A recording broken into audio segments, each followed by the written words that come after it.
Hey, I'm Cora, and I am here to argue. All right, 2 years ago, I uploaded a TikTok about Ranma 1/2 titled POV, me as a kid watching Ranma 1/2. And I got a lot of comments because it ended up on the search page for Ranma 1/2. And there was people in it that were insisting that Ranma isn't trans. But did I claim that he was even trans in the video? I'll let the video speak for itself while I jangle these keys in front of you.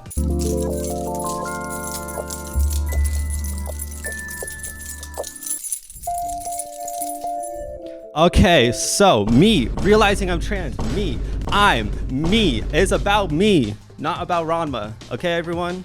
See, so I never said Ranma is trans. Everyone can just chill out, okay? Damn. He is kind of trans though, like.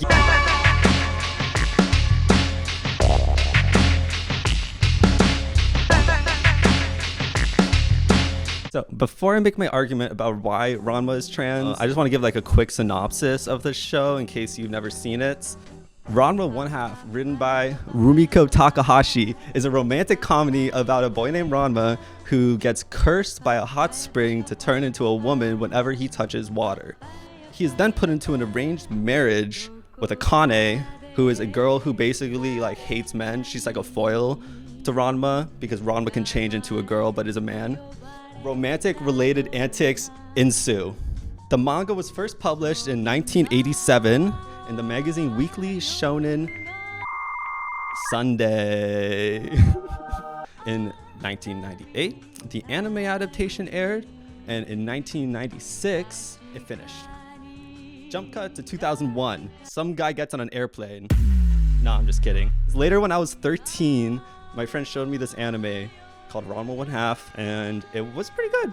It was never my favorite, but it definitely like hooked me just because the idea of changing genders was like so novel for me at this point. I was literally like a baby. I was like, why would he be upset about like changing to a girl? Why is that a curse? You know what I mean? Like I was like, why would Ranma even turn back into a dude at that point? Like that's dope. Does anyone need me to spell out that I'm trans, by the way? I came out as trans in 2021, and that brings us to where we've started the video, to that TikTok that I made about Ranma 1/2. And that TikTok got me like the most like transphobic hate comments I've gotten, which I mean, relative to like big influencers, it's like not that much, but like I'm literally just a dude. I'm just a random person, you know what I mean? So it also got me like some good comments though. So I don't want to just like characterize the comment section as all bad. So I will put a couple comments behind me right now that I thought were pretty good. You can pause them so you don't have to like exit the video. But enough of that, because in this video, I am not going to be going through and responding to each individual comment. Instead, I am going to be presenting you the most meticulous, the most well-crafted arguments that you have ever heard to answer the question, is Ranma trans? This is a video of the lady hit. First of all, I know Ranma 1/2 wasn't really meant to be like some trans allegory, you know what I mean? So objectively, it's like a situational comedy that uses gender roles to create funny situations, and it's like presented through the perspective of Ranma, who is a teenage boy. After all, its target demographic is like young boys, like teenagers. So presenting these like gender role based situations through the perspective of the reader helps them like understand. In my opinion, the author did this to try to like convey what it's like to be a woman through the lens of a teenage boy, because it's really hard to like help men, especially young men, empathize with the lived experiences that marginalized communities have to go through. So using like this gender swap thing where you relate to him because you're a dude and he's a dude, but also Ranma throughout the series goes through all these situations that pretty much only women go through, but it like makes it easy to consume if you're a teenage boy because you relate to the main character. So this was obviously like a major success. With like 30 years later, its target audience is still resonating with this anime, which leads me to my first argument. If Ranma isn't trans, then why do all these trans people relate to him? Why do all these trans people like feel drawn to him? Why are they so attracted to this idea of Ranma? No, the answer is not projection. Let me explain. So as originally intended, this anime was fantastic. I give it a big boom. Beyond it just being good. Beyond it just being good though, Ranma & Half features a lot of like gender-based humor and also a main character that can transform from boy to girl. So like, of course, online queer communities have been like discussing this show from its inception. Seeing a character that is just like accepted for who they are regardless of their gender was honestly so nice, especially as like a trans kid. Even if it's not like canon, just like helped me along in my journey a little bit. And that's what I made my TikTok about, you know what I mean? That was literally what I was talking about in my TikTok. And like when I uploaded that video, I learned that there was a whole community of people that felt the same as I do. And with the remake on Netflix by Mappa, there's like this whole new community on TikTok of fans that have never seen it before who are trans or queer and are discovering it and being like, hey, this is pretty good. Maybe I can get behind this Ranma guy. This guy can just maybe Ranma's trans. Maybe I like that gay shit. But I hate that gay shit. I hate the gays. But despite all this, we know the show doesn't present itself as like some queer allegory.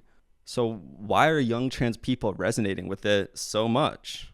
Well, first of all, the main character can turn into a girl, and duh.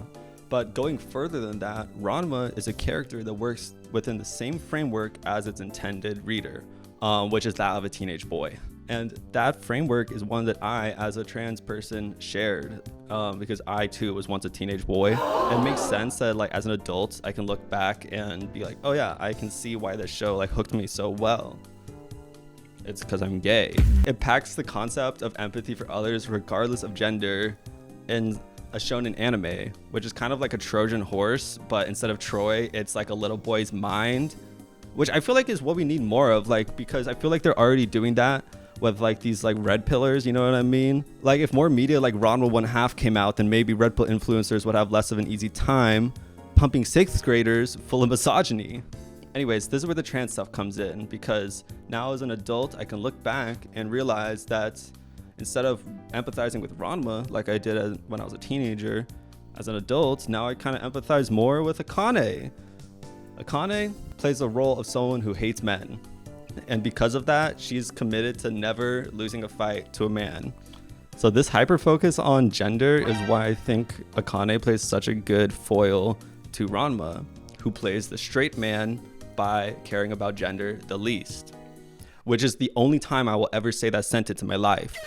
But my point here is to say that Akane is the one we see having to deal with the day-to-day hardships of being a woman.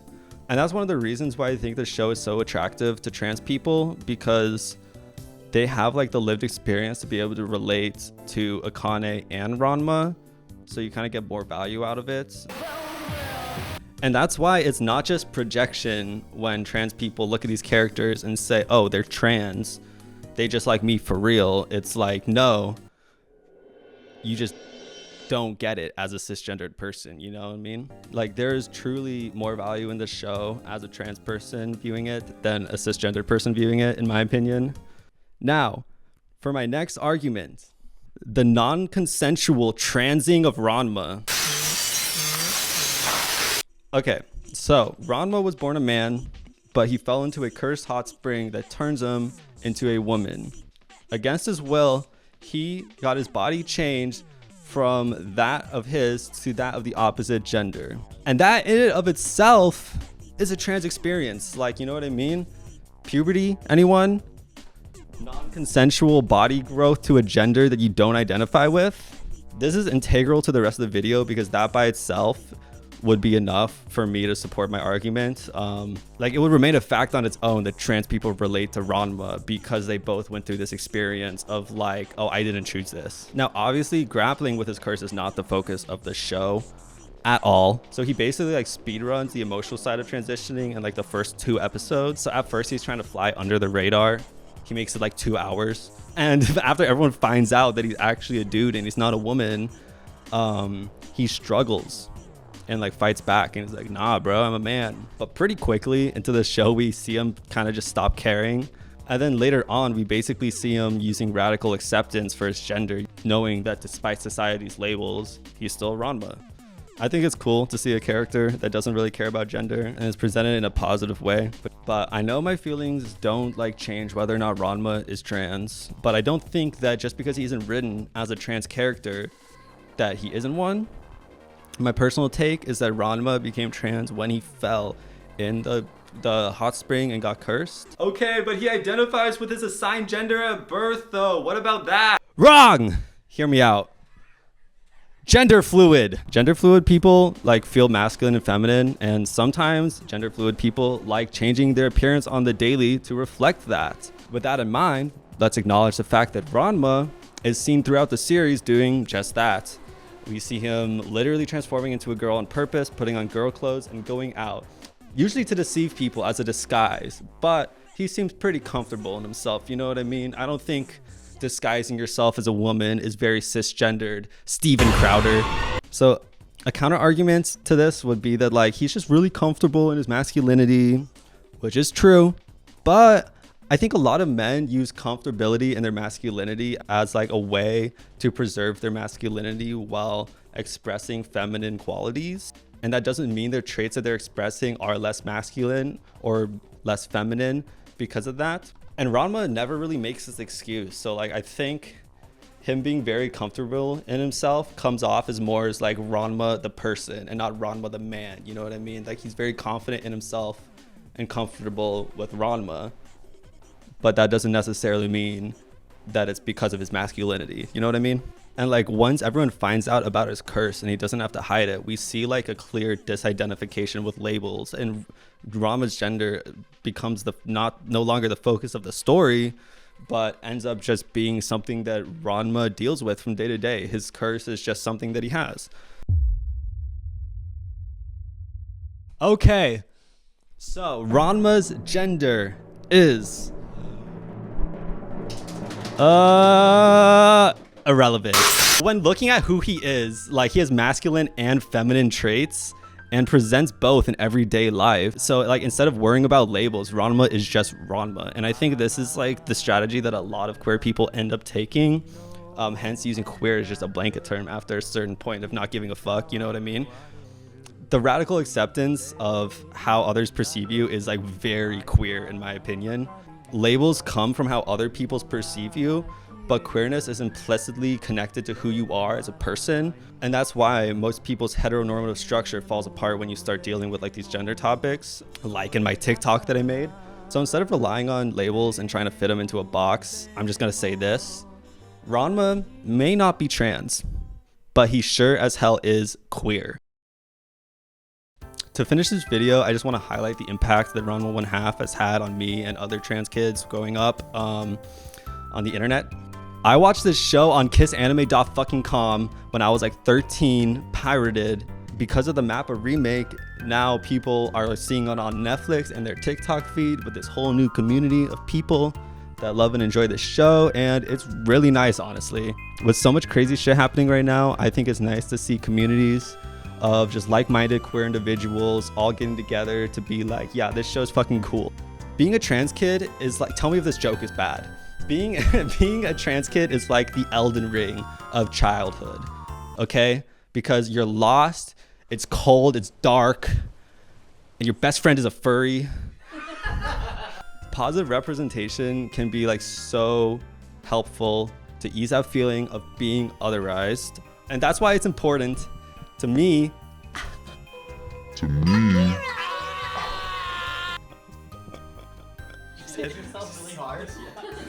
And that's why it's important to me to validate these experiences that trans people have when they relate to characters like Ranma, or if you watch One Piece, Yamato, or if you watch Neon Genesis Evangelion, Rei, or if you watch Neon Genesis Evangelion, Shinji, or if you watch Neon Genesis Evangelion, Shinji's boyfriend. Sonic the Hedgehog. Sonic the Hedgehog is straight! Stop talking about Sonic!